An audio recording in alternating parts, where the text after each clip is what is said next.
রহমতুল্লাহি ওবারাকাতু। সম্মানিত দেশবাসী, সবার প্রতি সালাম, আন্তরিক শুভেচ্ছা, মোবারকবাদ। বাংলাদেশের অনেকগুলো জেলায় বন্যা কবলিত হয়ে গেছে। এজন্য প্রত্যেকটা মানুষ হৃদয়ে রক্তক্ষরণ হচ্ছে। প্রত্যেকের জায়গা থেকে আমরা যেভাবে পারি বন্যা কবলিত এলাকার মানুষদেরকে সহযোগিতা করব। এটা আমাদের ইমানি দায়িত্ব এবং মানুষের উপকার করা ইসলামের একটা অনেক বড় কাজ।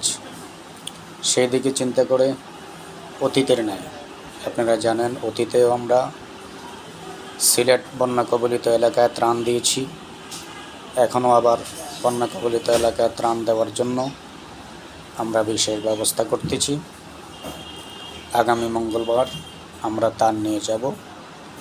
যদি আমাদের সাথে কেউ সহযোগিতা করতে চান, পাতানিশ গ্রামের পক্ষ থেকে, সুন্নি জামাতের পক্ষ থেকে আমরা যাব।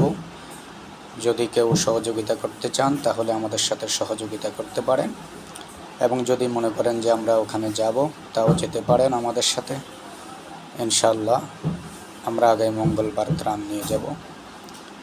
যতটুকু আমরা পারি, যে যেখান থেকে পারলে আমাদের সাথে সহযোগিতা করেন। আমরা ইনশাআল্লাহ সেখানে গিয়ে লাইভ দিব। আর সবার জন্য দোয়া করব, বন্যাবাসীদের জন্য দোয়া করব। আল্লাহ যেন আমাদেরকে কবুল করেন।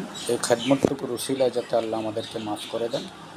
নামাজ রোজা দিয়ে আমরা বেহেশত পাবো কিনা জানি না।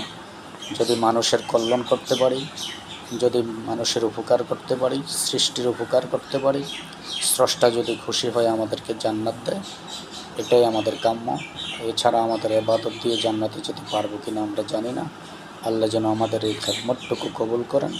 যত ওলামায়ে কেরাম খেদমত করতে চান, যত মানুষ খেদমত করতে চান, যত ছাত্ররা আছে খেদমত করতে চান, প্রত্যেকের খেদমতটুকু যেটা আল্লাহ কবুল করেন। আমিন। আসসালামু আলাইকুম ওয়া রাহমাতুল্লাহি ওয়া বারাকাতুহু।